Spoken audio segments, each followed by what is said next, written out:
much as I can all the time, and if I'm not playing, I'm usually thinking, dreaming about it, looking at my stats in school, showing it to my friends, telling them my guild stories,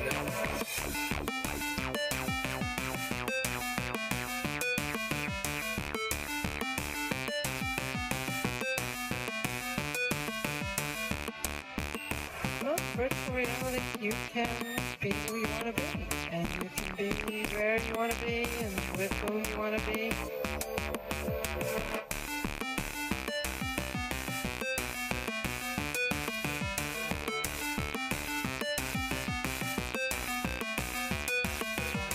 I couldn't physically pull myself away from the console.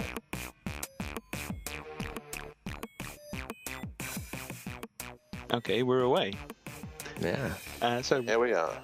yeah, welcome to both of you. It's great to talk to both of you about this. I'm glad you both agreed to do this. I know this was kind of my idea, but it's all three of us sat here talking. So, Adam, Aaron, great to be talking to you both again. Yeah, it's good. It's nice that we're all talking at the same place at the same time as well. It's believe the first time we've all had a discussion like this together. So, yeah, It's gonna be fun. Yeah, lots to talk about. But so, I mean, what if we'd like to tell the audience what it is we're going to be discussing today? Well, okay. I mean, this all kicked off because I initially suggested doing a roundtable discussion, and it was all about this story about the British film director Duncan Jones, also known as Zowie Bowie, David Bowie's son. Yeah. Who has recently signed on to make a film version of the computer game World of Warcraft. And we kind of were bouncing emails back and forth about computer games, films, associated stuff. And so we thought, let's just have a roundtable discussion and invite everyone else in on this. Mm-hmm. Yeah, absolutely. Absolutely. I mean, there's so much to talk about. I mean, I personally haven't played a lot of video games personally, but I've done a fair bit of research into video games, in the background of video games, and things like that. I mean, I think you guys would probably, Tom, I think you said that there was a game that you were quite into for a while. I am a bit of a gamer, or at least I have been in the past. Right. Gamer, to be honest, as an adolescent, I certainly had games consoles and played computer games a fair bit. Wasted, a reasonable amount of my teenage years doing that.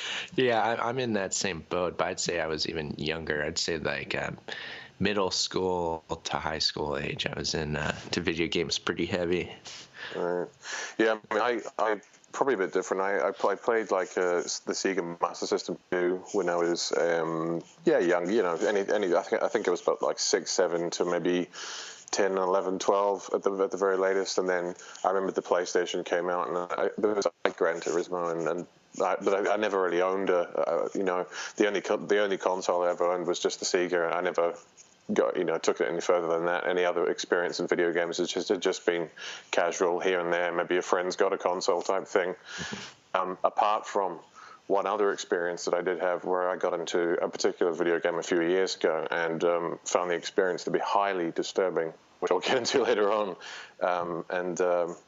So I probably have less experience than both of you in terms of actually playing video games, but I've done a lot of research into the background of video games. So yeah. So what do you make of this guy, either of you, this guy Duncan Jones? Because I think, his two previous big films that we know about were Moon, which was 2009, and Source Code, which is, well, they're both films with an awful lot of ideas going on in them, and not particularly pleasant ideas, I'd say, in either of them. So either one of you want to jump in on the films that he's made before? Well, I don't know. I guess I'll talk about Moon real quick. It was basically just about cloning, and it was an exploration of some of the downfalls of cloning. And that was, if we want to break down the movie as quick as we can, I guess that would be it, really. Yeah. Yeah, sure. It's about a guy working on the moon to he's extracting fuel from the surface of the moon and kind of he's strip mining the whole moon, basically. Yeah, and posting it back to Earth, and then he discovers, as the film progresses, that he's in fact a clone, and he's whatever the 20 iteration of this same person working on their own on the moon. Mm-hmm. Yeah, that's basically it. That's the story. That's right there. It's the whole film, basically. But yeah, it's still very important themes, though. Yeah, and of course, what was the other one that you mentioned? Source Code. Source Code. Yeah, that is another very interesting film dealing with a lot of interesting concepts, especially relating to the military-industrial complex and their, shall we say, experiments into. Well, I mean, this whole film was based around the experiments into quantum physics, basically, and yeah, I mean, it's kind of a complex. Well, not overly complex, but one would have to watch the film, and I'd be going off on a tangent if I were to explain the entire, sort of plot of the film right now. No, sure. It's not really... I think for this particular conversation, the important bit about that film is that it kind of portrays the military-industrial complex as effectively omniscient. They can find out almost anything they want, even if it means kind of injecting one person's consciousness into another dead person's consciousness just before they get killed, or whatever the hell it is that they're actually supposedly doing in this film. Yeah. But that's the idea, I think. And of course, it's necessary too, because they're preventing a terrorist plot, a terrorist bomb, a dirty nuclear bomb from blowing up Chicago. So we've got to have these programs. We've got to keep you all safe. Mm-hmm. So yeah, of course. Yeah, so they're sort of acting like God, but at the same time they're doing so in everybody's best interest. So they're a benevolent God. And that's why they're mixing people's consciousness together and stealing other people's identities and so on through quantum physics. Yeah, yeah. It's all for our own good. Yeah, it's all for our own good, of course. Everything's always for our own good, including video games, apparently. Because if you actually do, if you do a Google search, for example, say just take some keywords like video games, mental health, depression, addiction, things like that. If you just do sort of random Google search and search on those sort of key combinations of words, and basically looking at the negative impacts of video games, what you'll find is just basically a whole bunch of studies that talk about how great video games are and how video games can help you, and video games have been helping to treat everything from troops suffering from post-traumatic stress disorder to people with attention deficit disorder, which is completely seems counterintuitive because I think video games are more responsible for causing... increase that? Yeah. But basically the impression one would get if one was to do a Google search, on these types of subjects is that, basically video games are actually quite good for you psychologically. And yeah, I know exactly what you're talking about. I've come across these things. Yeah, and then the general idea is that, yes, they're good. They're not bad, and you would think buried in there somewhere, or at least it should actually be on the top, that we'd have an issue with video games causing problems with addiction, because clearly they are very addictive.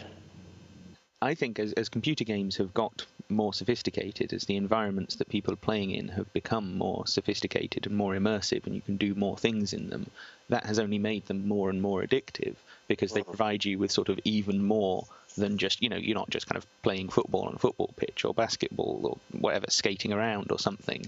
You're, in effect, living an entire life within the game. And this is particularly true, as you were telling me, with World of Warcraft, which is not a game I'm particularly familiar with, but I've kind of been learning a bit about it as we've been chatting about it. So yeah, I think the fact that this guy Duncan Jones is making a film about this doesn't strike me as a coincidence, shall we say? Yeah, that's yeah. I mean, it's a worldwide phenomenon, the whole World of Warcraft thing. And as I said before, I've never personally played it myself, although I have seen other people play it, and I've seen the addictive effects and the consequences of addiction on people that I've known, and it's been quite scary, actually. I've seen people quit their jobs, become, start eating, way too much and becoming really unhealthy to the point of hospitalization, and complete depression, complete social isolation, I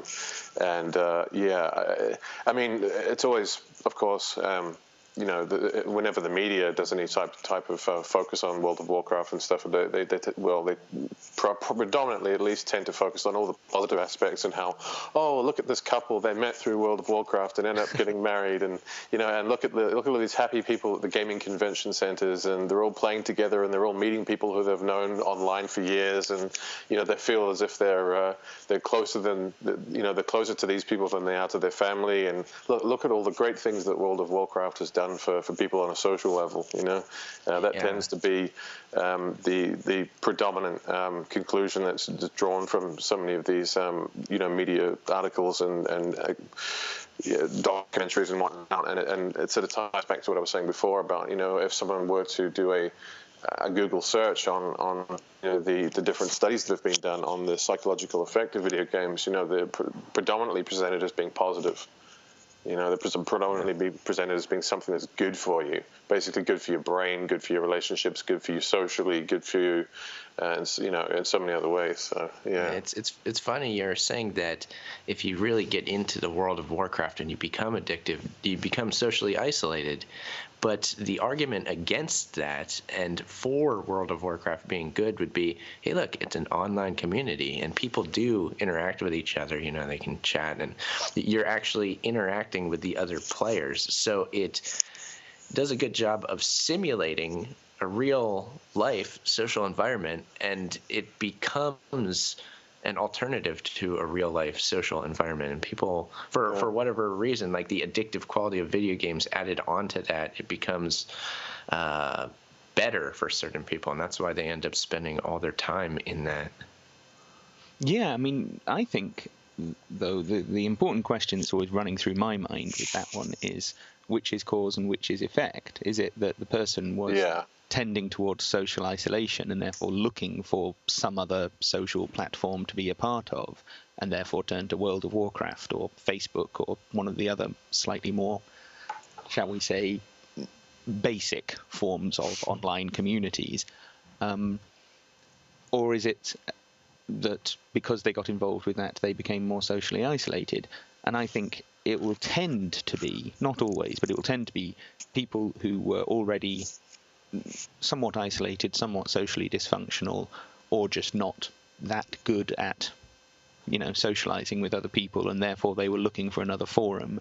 And because they found this one, and because in this they could kind of pretend that they were whatever they wanted to be, and they could tell anyone else anything that they wanted them to hear, that's much easier. So that then isolates them yet further. That's probably the trajectory, I think, of most people who get involved with this, would you say? I mean, I don't know, I'm guessing here. I think you're probably right. I think it's probably a degree of that, definitely. I mean, people of that type of, shall we say, socially, maladjusted personality types, they're always going to be prone towards, looking for other solutions or alternatives, in the form of virtual worlds and virtual environments, and social media platforms like Facebook, and multiplayer online games like World of Warcraft and things like that. So I think that's definitely going to be true to a degree. But I think the question you were sort of raising before is, which one is the how should I put it, the predominant factor here? I think both of them feed back into each other. I think one will feed the other. I think the more this whole community and the more this whole phenomenon grows, the more it will draw people who might not otherwise have been drawn into it in. Yeah, so that's what the hope is too for virtual worlds, just in general. That all the promoters for them, the Kurzweils, the Matteo Kekus, all these guys, they're like, oh yeah, everybody's just gonna be living in these things in 20 years' time. So, of course we can analyze who's using them now, and it's sort of a more extreme sort of person, I guess we'll just say. But the idea is for everybody to be in these things. Yeah, and well, I mean, that opens up a whole other can of worms. Well, a whole other which is the history of video games, and tie into the whole military-industrial intelligence complex, and there are so many different references and facts to look at in that area. But I think it'd probably be good to look at those later on, in the conversation, because it'd be nice to discuss the social phenomenon, or to look at this as a social phenomenon, at least in the earlier parts of the discussion, and why it's become so popular, and what types of effects it's having on the society around us. Yeah, well, I think you're right. Let's loop back to that a bit later on. But I mean, I think you're absolutely right, Aaron, when you say that the aim here is that this is for everyone, not just because of statements by Kurzweil and films like The Matrix and what have you, promoting, the digital identity and digital reality and us all living as part of some kind of computer or whatever. But in particular, that we have this computer game being made into a presumably quite high-budget, popular film. Yeah. That is a big red flag to me. This is one of the reasons why this news story kind of jumped out at me, was I was thinking most computer game to film conversions, adaptations, have been terrible, right? Yeah. Yeah, like Mortal Kombat, yeah. And Mario Brothers is awful. Street Fighter, yeah, pretty much all of them have been awful movies, and most of them haven't done well at the box office either. So it's not like this is a project that, or a genre of movie that's been very successful, yet they seem to be determined to stick with it. So why are they sticking with it, and why in particular have they moved on from something like Street Fighter, which has a relatively, or Mario Brothers, which has a relatively straightforward movie format? You have your heroes and you have a scenario that they have to somehow resolve or whatever. I mean, how on earth are they going to make a film about World of Warcraft? I imagine something akin to Lord of the Rings. Yeah, well, that's kind of like what the World of Warcraft setting is, in a way. They take all the same fantasy type themes, dragons and witches and monsters and demons and all that kind of stuff, and the World of Warcraft settings. I mean, there's a number of different worlds you can go into in that, or parts of of an environment you can go into, but they all sort of resemble that sort of almost Tolkien-like, environment. So there's definitely a close relationship between the two. And I don't know enough about this new project with Duncan Jones, but I'd imagine, rather than it being sort of a real story about a man who starts playing World of Warcraft, it's going to be like a fictional retelling of an actual story within that environment. Mm-hmm. Yeah, and if the movie's good enough, it will get attention to the game itself and get more people interested in that. Yeah. Yeah. So you're saying this is all set in a essentially medieval setting? Well, a fantastical medieval setting is so with fantasy. It's like the what is that TV show, the Game of Thrones? You're watching it. It's almost like it's a period piece for the medieval times, and then they throw in a dragon baby. And it's like, okay, there's dragon babies here now. Whatever. Yeah. It's sort of like Lord of the Rings kind of meets Harry Potter, meets, like pretty much every other fantasy type, genre or, drama series, out there, really. It's sort of like an amalgamation of all the key fantasy themes, wizards and witches and, monsters and demons and dragons and kings and kingdoms and warriors and, all that type of stuff, yeah. So, as I said, I haven't actually played the game, but I have seen a lot of gameplay and I've looked into it. So it's definitely very much akin to things like Lord of the Rings, which has been immensely popular, especially the films. Well, that's what's so interesting to me about this, is that I would have thought if you were going to try and sell people a alternative digital reality, a sort of Second Life. I mean, there is a game called Second Life, but you know what I mean. That if you're going to sell them that kind of thing, that would you not be best kind of replicating the high-tech modernist futurism, the kind of ideal consumerist society, if you like, and try and funnel them into that? But instead, what they're doing is offering them, like you say, sort of magic and pixies and dragons and things. And I find that curious, because it's sort of atavistic. It's a throwback almost. Yeah, it seems to be counterintuitive in many ways, doesn't it? Yeah, that it's offering you a digital reality. Well, I suppose that's kind of the con, though, isn't it? They're offering you a digital reality that is a more natural, in big inverted commas, society. Yeah. A Garden of Eden or something like that. Is that what's going on here? Well, I think in many ways, I think it's the perfect escape, from the world. It's especially for the as I said, the perhaps maladjusted, personality type, someone who, finds that they need to have some kind of escape and uncomfortable socializing in the real world. This is a perfect escape for them, where they can create an avatar / identity, in this virtual environment and become completely immersed in it, to the point where,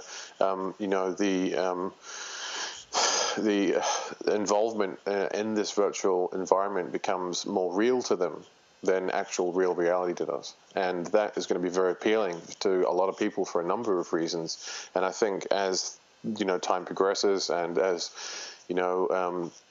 certain agendas in the geopolitical realm are played out and, life becomes more and more difficult and confusing for the average person, the whole concept of being able to escape into some other virtual reality where, they're in control, or at least have more control and can do the things that they're unable to do in the real world is going to become ever more appealing to people who may not have been otherwise prone to, those types of games, and it's not just World of Warcraft. There are so many other examples of this idea, being promoted through other corporations. And I mean, even IBM, for example, have been using Second Life to actually be a platform for a lot of their business meetings. There was a documentary done by Douglas Rushkoff on the PBS network.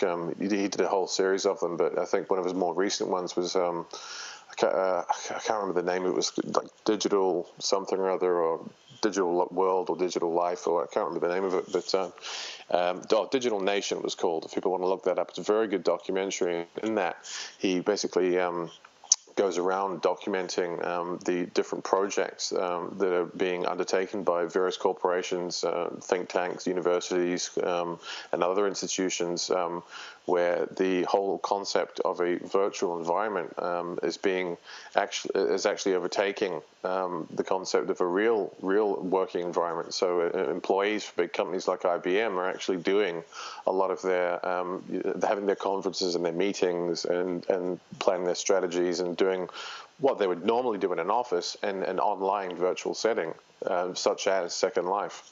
Yeah, there's a lot of selling points to the virtual conferences, definitely. And for replacing standard travel with virtual meetups. And for one thing, you don't have to pay for a flight. You don't have to get on the flight. It takes no time. It's instantaneous. And I'd also add that it's very good for your carbon footprint. That's just what I was thinking when you said that. Well, they did mention that in the film. They mentioned that very fact. They said how much money that these companies would be saving on travel for their various employees around the world. They'd be saving so much money on travel because they can literally just get everyone to log into Second Life and go and sit around a virtual table with their headphones and their microphones, and they can be on a beach, or they can be in some fancy restaurant or whatever it is in this virtual world, rather than actually flying people around the world. And of course, as you say, it ties perfectly into the whole idea of just carbon emissions and the whole greening agenda, shall we say. Well, and I think another selling point that just occurred to me is that there's no climate change in World of Warcraft within that world itself, because, of course, it's a completely controlled, programmed environment. So it has that appeal, if you like, on top of the real world appeal of low carbon footprint. Yeah, well, it's an environment that can totally be tweaked even by the user. So it has that customizability, and that's, again, the appeal and part of the addictive quality to it is that it can be whatever you want it to be. Yeah, and that is going to be that is the massive selling point, for so many of these games that are coming out now. It's the perfect escape. It's the perfect vice for people who have trouble adjusting and socializing in the real world.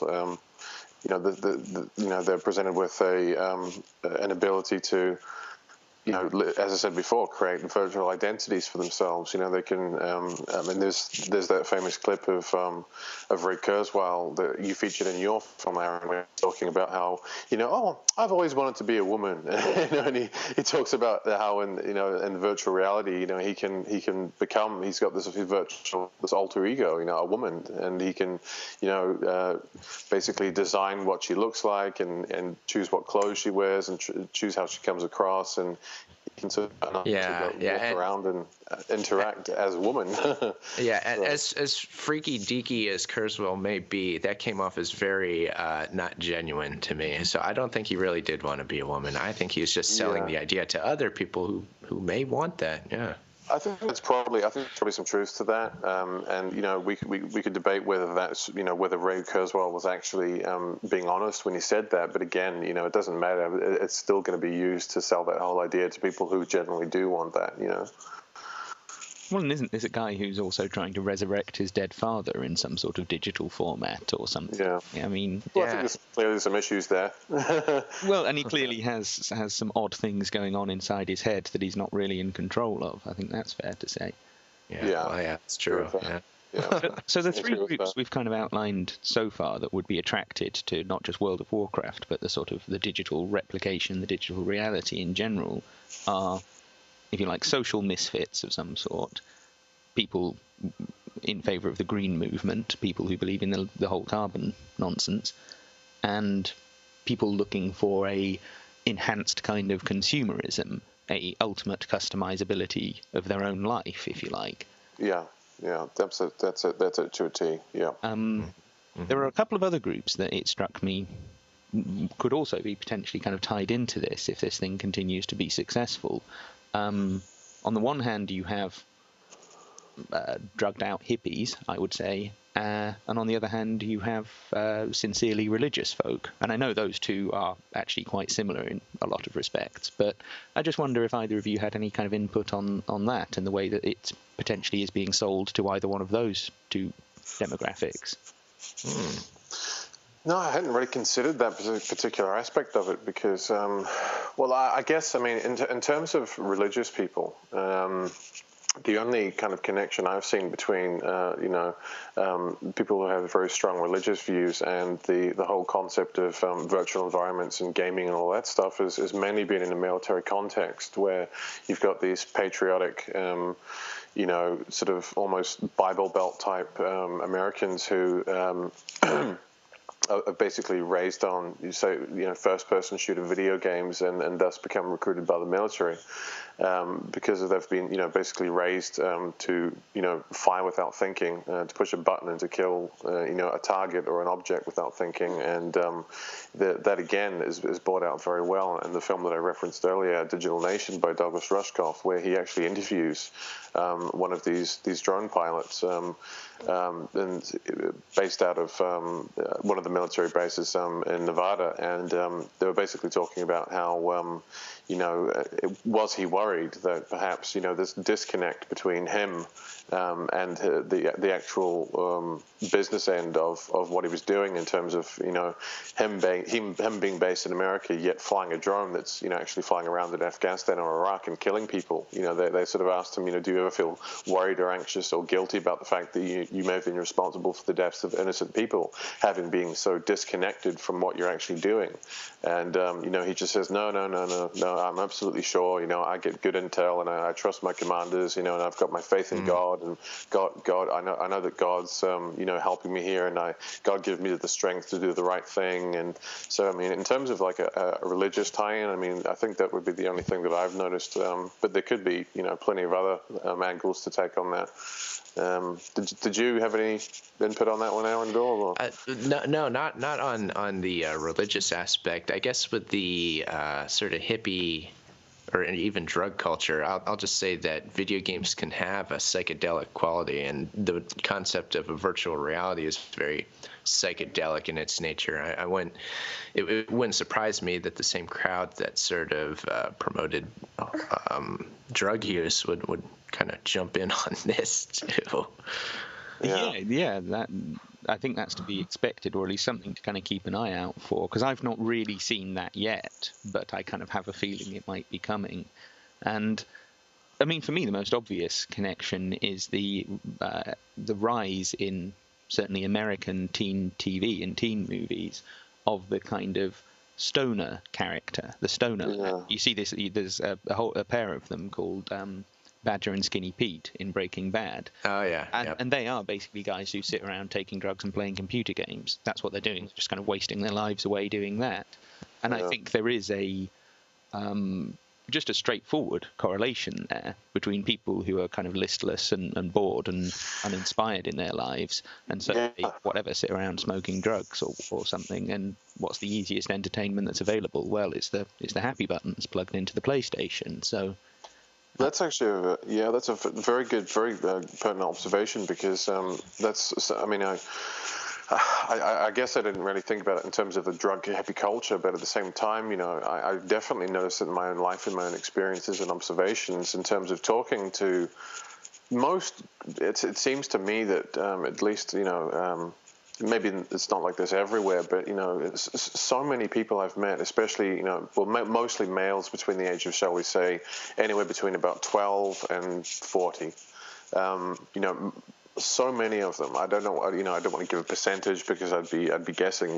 But it seems like the majority of people, in terms of at least the sort of middle to working classes, are quite content to live that kind of lifestyle. And I mean, most people I talk to on the street, I talk to at work, or I talk to, in passing, or I get into any kind of conversation with, do live the lifestyle that Tom has just outlined there, where basically they will work a menial job that they don't really like or enjoy, and they don't really have any higher aspirations in life, but are quite happy to just simply go home at the end of a shift and get stoned and play some kind of video game. And a lot of them spend most of their lives doing this. That's basically it. It's work. Take some drugs and play some video games and just sort of and do that for an entire night or an entire weekend or whatever it may be. It's a very predominant cultural trend that I'm seeing. So I would definitely see that myself, just purely from an observational point of view. Yeah, no doubt about it. It's staggering to me just how normal this sort of behavior is, and just how prevalent drug use is. That's just been a thing throughout my life that I've been kind of surprised by. I'm like, man, almost everybody is addicted to some sort of substance or another. It's crazy, but games are just another substance, but they're not labeled as such, and it's flying under the radar now. But they're certainly, I think they're just as addictive as actual substances, and all they are is interactive environments, and they're seemingly completely separate from you, but they're not separate from you because of the way that they interact with you psychologically. Yeah. So I think it's a lack of understanding of what the psyche and what consciousness and all that actually is that gets us into the problem of defining this as a real addictive substance, even though it's not substance, Yeah. I think you're absolutely right. And this ties back in with one of the little notes that I jotted down before this conversation, which I wanted to ask you about, and that was whether or not Facebook is a gateway drug for World of Warcraft and such like. I think Facebook is a gateway drug for just about everything in terms of the digital world and the whole concept of virtual reality. To put it bluntly, really, I think. I mean, if you look at the rise of Facebook, I mean, basically, first you had a few of these smaller social platforms, like you had Bebo, and then MySpace was a bit more popular. And there's a number of other ones sort of for younger people, sort of more like 9 to 15-year-olds or whatever. But then I remember so vividly how Facebook was immediately promoted and overcame and totally, basically took over that entire social media market within the space of about 2 years. And of course, we later found out a year or two later that this was because they'd received approximately $14 million in financing from a CIA front company. That's another conversation altogether. But I mean, it's quite incredible how quickly Facebook became the norm and the standard for basically everyone. I mean, I don't know anyone who isn't on Facebook apart from myself. So I mean, I think it's definitely in many ways a gateway to further immersion in digital worlds and digital environments, and also into the transhuman project or agenda, shall we say? Yeah, I definitely found it suspicious that Facebook was promoted the way it was, and then it kind of came out of nowhere. That was odd. Yeah, well, I mean, lots of money, lots of financing, lots of good strategy from people who know what they're doing. And a big budget Hollywood movie, kind of like World of Warcraft, I'd expect. I think the big budget Hollywood movie was more of a basically. I think that was celebration. More it was a celebration after the fact. Yeah, and I think it was a cover story as well. It was to reinforce the idea that, oh, look, Facebook was just created by one of these geniuses like Bill Gates or Steve Jobs. It was just some kid at university who just had some amazing insight and revelation and just developed some world-changing, revolutionary computer platform all by himself, and it's just become a world phenomenon thanks to his genius, and it was all about him. When okay, sure, he may have developed the actual coding and the software platform for this, but I mean, getting that, to taking that and then looking at how popular Facebook is now in terms of it literally being the standard for almost everyone in the world. I mean, as I said before, I don't know anyone who isn't on Facebook apart from myself. I mean, it's like that requires a lot of money and a lot of planning, a lot of strategizing, a hell of a lot of marketing and promotion, and that can only come from people who've got who've got experience in those areas, such as people like Peter Thiel from PayPal, who donated a lot of money, and of course these CIA front company, which was Excel Partners, a venture capital firm that CIA runs to basically influence and control the technology markets. So it's quite staggering how quickly Facebook completely overtook all of these other social platforms and became a worldwide phenomenon in the space of a few short years. Well, and particularly when you look at who it was competing against, because when Facebook started to come around, that was the point at which MySpace, which big corporate backing, it was no small website, was MySpace. Well, that was Fox. Well, the Fox Corp. It was either one of, I can't remember what it was Fox itself, it was either News Corp or Fox. It was one of Rupert Murdoch's it was part of that whole circle of companies. Yeah. So you wouldn't have thought they were an easy competitor to go up against, but they've completely blown them out of the water. Now MySpace is a website that doesn't really work. It doesn't. Yeah. I don't know why it still exists. I don't know why they still have it online. But the whole thing is kind of an embarrassment to News Corp or to Rupert Murdoch, whoever it is that's involved with it. So well, who knows? A deal could have been struck. You never know. That's kind of what I'm driving at. That at some point along the line, there seems to have been a choice where MySpace was ditched, and Facebook. They decided no, Facebook is what we prefer, what we want people to use. Yeah, absolutely. They could always bring back MySpace in a new, improved version. Maybe they'll have a virtual reality on there, and that'll bring everybody back to MySpace. I don't know. I tend towards thinking that this is more likely to amalgamate systems rather than create new separate systems in terms of social media. I think if you look at like the way that technology has developed over the last few years, especially in terms of things like smartphones and tablets and things like that. I mean, they all come built in basically, like with Facebook apps and Google apps and all this type of stuff. So all these companies are working together to try and amalgamate all their systems into one basically easy to use platform. In so many different ways. But I think it's more likely that they'll choose to amalgamate things rather than set up new alternatives. But who knows? Who knows? I think you're broadly right, Adam. I agree with you, because the number of websites you see where it says you can log in via your Facebook account. I don't want to log into every website on the internet using my Facebook account. Why on earth would I want to do that?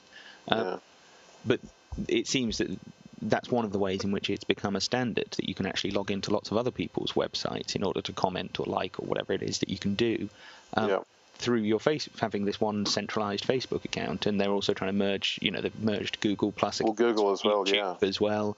And so you see all that. But the flip side of it is exactly what we were just discussing, that a few years ago we would have said that about MySpace, and then along came Facebook, which was a competitor. It was something different, if you like. Yeah. So we don't know. I'm saying I know it's broadly heading in that direction, but you never know.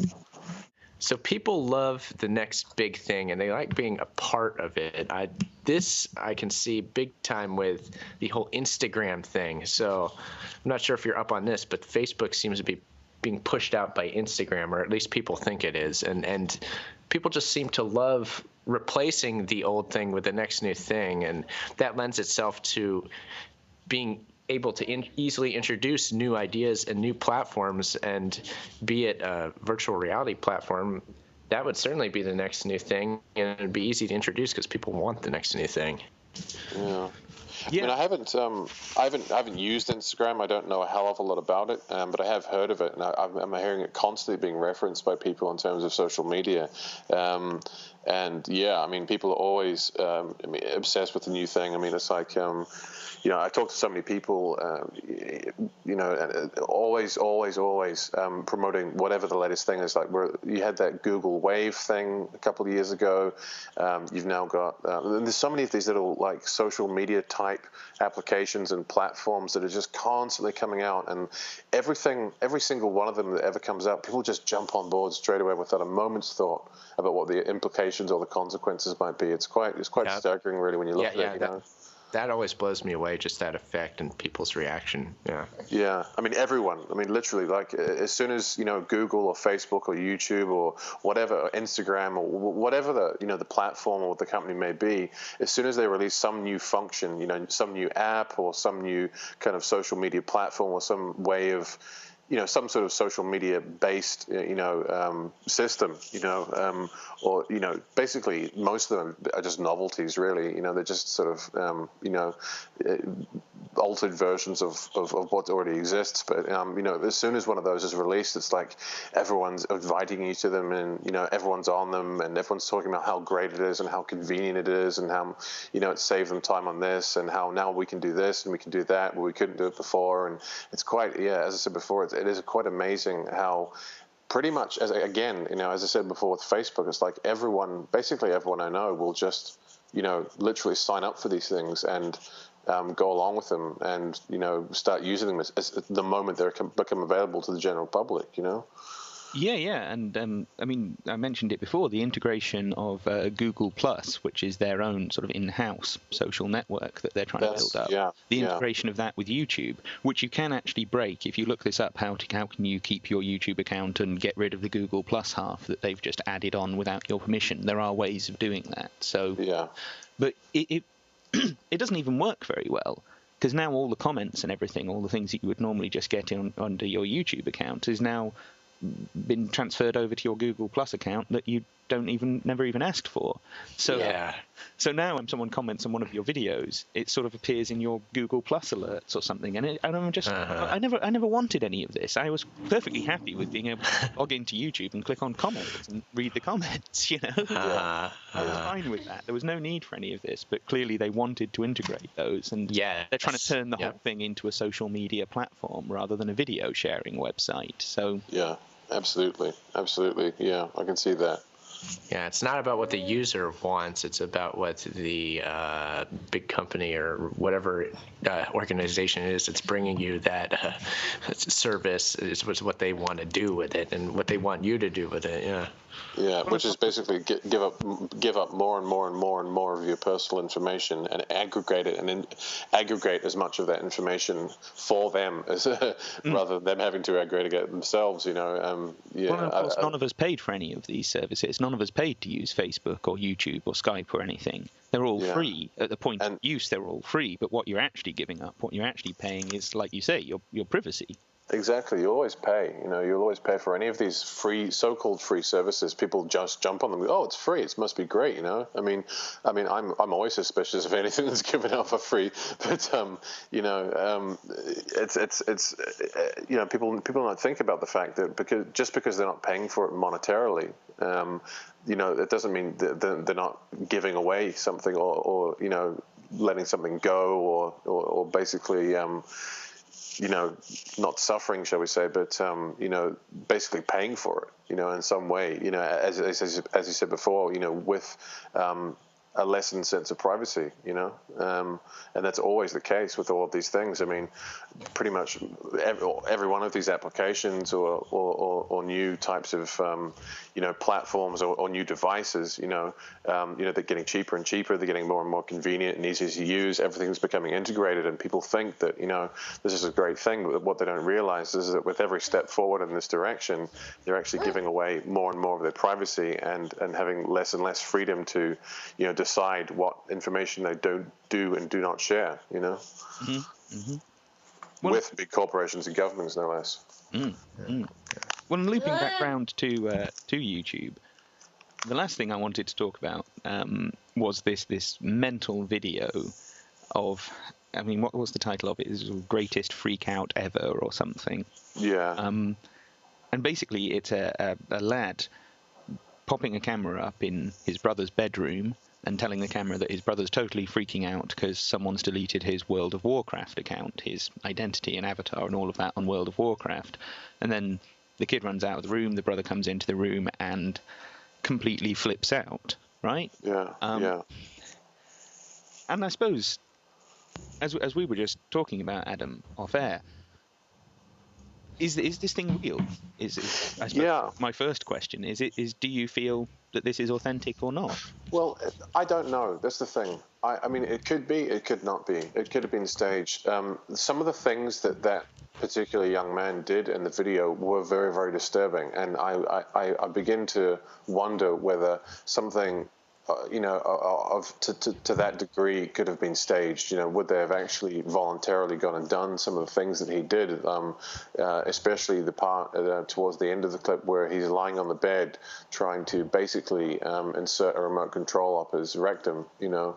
I mean, that's pretty disturbing stuff, and you know, one has to wonder whether that has been deliberately staged, you know, but on the other hand, you know, it's almost as if for me anyway, it's not so much whether that particular video itself was in fact real, but the concept of whether those types of things happen, you know, which I'm sure they do, you know, whether or not that video is real, I'm quite confident that these types of freakouts, you know, do occur quite on a fairly regular basis with people. Because I've seen it in my own life with people I've known I mean, for example, I used to know a guy, you know, who was in his 50s. He had a teenage daughter who was about 15, and she basically got addicted to Second Life to the point where she stopped going to school. She locked herself in her room. She refused to come out. Any attempt at communication, she'd become extremely angry and extremely emotional, very, very aggressive. She stopped eating, you know, all that kind of stuff. She started stealing like her parents' credit cards to buy things on Second Life, and it got to the point where she actually had to be taken to I think a hypnotherapist. So, I mean, you know, whether or not that particular video on YouTube, which I'm sure a lot of people in the audience will have been familiar with, and it can be found, I can't remember what the title is, but, you know, whether or not that particular one is real, I mean, we know that this type of thing does go on, you know, the fallout from, you know, being immersed in a virtual environment is quite staggering on the whole, you know. It's definitely a real phenomenon, and one, as we said before, that gets played down and people tend to want to ignore it. I'm not sure why, but it's not recognized yet. And anytime it is recognized, it's in a comedic fashion. Even this video is kind of known as a comedy video and like a funny video, like, oh, did you see this latest funny video? So it's always brought up as something funny. I think you're absolutely right. I mean, I found that video, the first time I watched it, I thought it was authentic. I'll say that much. I'm less certain now, having watched some other videos in that series that are all based around the same family. I think some of those videos are certainly staged, but other ones seem more real. So it's hard to say. But when I first watched it, I did find it quite disturbing. I certainly didn't find it funny. No. And that, I think that ties right into the whole cultural desensitization phenomena that we're seeing, you know, which I believe is you know, maybe not primarily, but, you know, partly a result of video games, you know, combined with, you know, basically Hollywood and the way Hollywood's going in terms of their output, where people are becoming completely desensitized to things that would otherwise be quite disturbing. You know, I mean, if you look at so many of these videos on YouTube of people getting, you know, of horrific things happening to people, like people getting caught in really bad accidents and being really, really badly hurt, or people, you know, whatever it may be, you know, people are actually getting to the point now where they're actually laughing and getting pleasure from watching other people suffer, you know, real suffering, you know, and that I think, you know, ties right back to the whole concept again of desensitization. You know, the individual's loss of their ability to basically differentiate between virtual environments and virtual worlds and the real world, you know. So I think I think that really reflects a general social trend in many ways, and in terms of especially the younger generations, you know. It's definitely been an online trend for a while, just these sites that have like the worst sort of violence and actual sexual content they'll throw on there too, and they'll mix the two together. And, you know, just any sort of extreme video you can think of is all popped onto one site.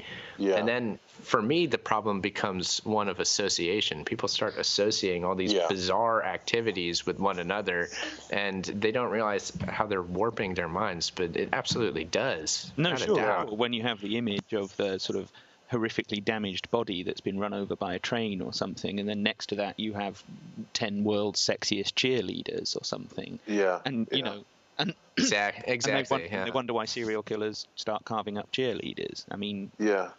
The association is being made for people, whether they exactly or not. And they wonder why people, you know, will go onto YouTube and see someone, or go on one of these video sites, and it's actually like, you know, a real footage of someone being killed in a horrific manner, and they'll laugh. And I've seen this. I've seen people, you know, I've actually witnessed people, you know, in real time, you know, people I used to know sitting down on a computer, they're saying, "Oh, check out this, it's hilarious," you know, and it's like a 4-year-old child being, you know, literally obliterated by a really fast train, you know, like being smashed to pieces, you know, you know, and they're laughing. They're laughing. They think it's funny, you know. Like Alex from Clockwork Orange. Yeah, exactly. You know, they're actually getting a sense of enjoyment out of watching this stuff, you know, and so it is, you know, again, I think I really do put this down to the effect that, you know, the virtual world, video games, and the media have had on people's ability to you know, differentiate between reality and you know, fantasy, basically. There's a phenomena that I think Jeffrey Grupp coined called dark ecstasy, which describes this perfectly, is when people derive some sick sort of pleasure out of seeing or doing terrible things. Dark ecstasy, and it's a pretty interesting concept. It's definitely a real phenomenon. Well, it's kind of like what Freud referred to as the thanatos instinct, you know, the death instinct, you know, and that's a very deep psychological concept, and, you know, people have argued about, you know, this for generations now, but it's basically the shadow personality and the dark side. You know, you've got eros, you know, the life instinct, and you've got thanatos, the death instinct, you know, and so you've got these two polarizing sides of the person, or these two polar sides of the personality, you know, one which has a drive toward life, towards regeneration, towards, you know, creation, towards beauty, towards, you know, positive things in general, nourishment, exactly, all the positive things, and then we have the shadow, which is, you know, that sort of part in the depths of our souls that's prone towards death and darkness and destruction, you know, and exists within each of us, you know, and I think that thanatos instinct, as Freud called it, you know, is being brought out and trivialized at the same time as being exaggerated by all of this, you know, all of this online content, especially video games and all of these, you know, YouTube videos we've been talking about.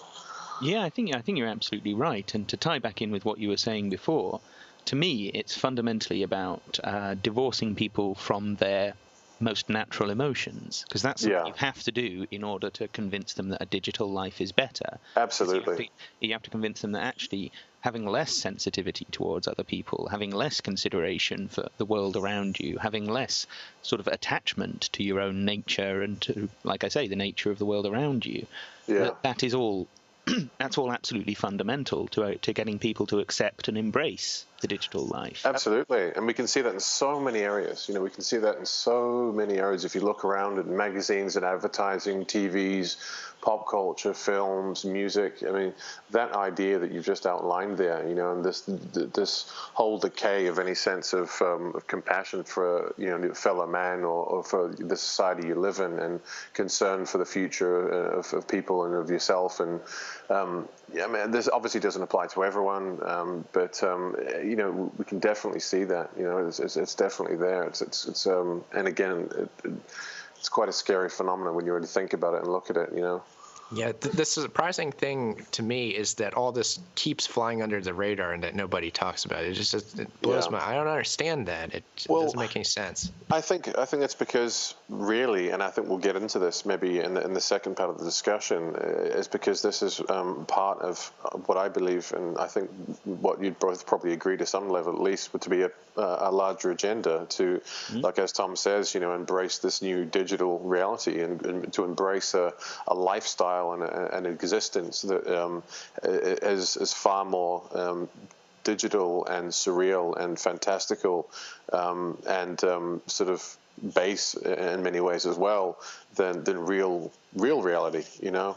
And so, you know, any argument or any kind of data or statistics that would seem to suggest that this type of content is damaging, addictive, mentally unhealthy, or whatever it may be in some way, is going to be minimized by big interests who would rather, you know, push the idea that this stuff is healthy for you. And that goes right back to what I said at the beginning of the conversation, where if you Google, you know, for studies on, you know, the effects of things like video games on mental health and, you know, video game addiction and things like that, most of the papers that have come up, at least initially in the first, you know, couple of pages of your Google search, are basically papers that conclude that, you know, video games are healthy for you, that they're good for you, you know, that they could increase your intellectual capacity, that they can, you know, de-stress you, that they could be used for so many different psychological and emotional applications, you know. So I think the question that they're never really asking is, are these people who are using computer games and digital life as some sort of medical practice? The question that's never asked is, are they actually just taking vulnerable people and feeding them into the machine? When I think, whether they realize it or not, I think that is what they're actually doing. I think so. Yeah, I think so. And I mean, as I said, I think I mentioned this briefly earlier on. I mean, you know, the military, one of the many ways in which the military has been developing and, you know, doing research and studies into this area of, you know, games and virtual environments has been the treatment of soldiers for post-traumatic stress disorder. And again, that's always been promoted as being, oh, well, wow, it's a way that you can heal someone. You know, we can take these patients through a series of, you know, online sort of simulations or exercises that will basically begin to desensitize them to certain stimuli and thus, you know, basically begin to inhibit the symptoms of PTSD, you know, by sort of creating a disconnect between the real experiences and the real memories they've had and the virtual treatment programs they go through, you know, so that the memory is actually transformed into something that may or may not have happened. It's transformed into a sort of a fantasy virtual thing in their head. You know, it's kind of hard to describe, but you know, again, it's very dreamlike. It's like they're designing dreams. Yeah. So surrealistic. Yeah, definitely. Well, and what that then reminds me of is a little bit in source code, which we were talking about at the top of the show, where you have this traumatized, effectively dead soldier who is being experimented on, and his handler, the female soldier who's sort of talking to him, she walks him through a series of mental puzzles in order to kind of rejig his mind and get him back on mission. And that's she does this repeatedly throughout the film. And that's very, very similar to what, it just struck me as very similar to what you were describing, Adam. Yeah, that's right. Yeah, that's exactly it. Yeah. I mean, there are some there are some sort of studies that have been done into the negative effect of games upon mental health and upon people's psychology, their emotions, and their relationships and things like that. But they're so few and far between compared to all the studies that say, oh, video games are great, and so that ties back to the whole idea of it being a bigger agenda to familiarize and normalize the concept of virtual worlds and video games and virtual realities, and making people come to accept them more than they otherwise would. But there's a few. I mean, there's a project called like the Daedalus Project that was run by, I think, an ex-gamer who did a number of different studies on all types of things, and people can go to that at it's www.nickyee.com /Daedalus. And basically, there's a whole bunch of polls and research papers and sort of opinion pieces on it's called the subtitle of the project is called The Psychology of MMORPGs, which is massively multiplayer online real player games. So. I think I've got the acronym right anyway. But there are some out there, but again, few and far between compared to all these studies that say, oh, it's so great, and it's it's basically just it's a solution for so many things in so many different ways. Well, I think that's probably a good place for us to wrap things up for this time, because a lot of this stuff is stuff we're going to have to get into in the following episode and flesh out in a bit more detail, particularly the military and intelligence connection to all of this, which, again, links back to World of Warcraft. Yeah. So unless either of you two, well, do you have anything you'd just like to polish off with, throw out your websites or anything? Well, I mean, I'll just throw in my website. I mean, as I said, as I've been saying in other interviews, it's basically just a holding page, which I'm, trying to develop right now. It's www.cerebralrevolt.com. I used to be involved with the Glasgow Truth Group, and although that is still technically running and may continue for some time, I'm sort of going off on my own and doing my own stuff now with this website. So if people want to bookmark that and check back in, a month or two, there's going to be, content, and I'll be uploading stuff to it, and I'll be developing it into something that I want it to be. But Tom, your websites? Yeah, I'm at investigatingtheterror.com and spyculture.com. You can find all of my stuff at either one or both of those websites. And Aaron? Yeah, I'm Aaron Franz. My website is theageoftransitions.com. Lots of material there. Check it out. Okay, well, I guess we'll see the audience in the next hour, where we delve deeper into the military-industrial intelligence connections to the whole world of video gaming and online social media and all of that. I hope people enjoyed the first hour. So do I.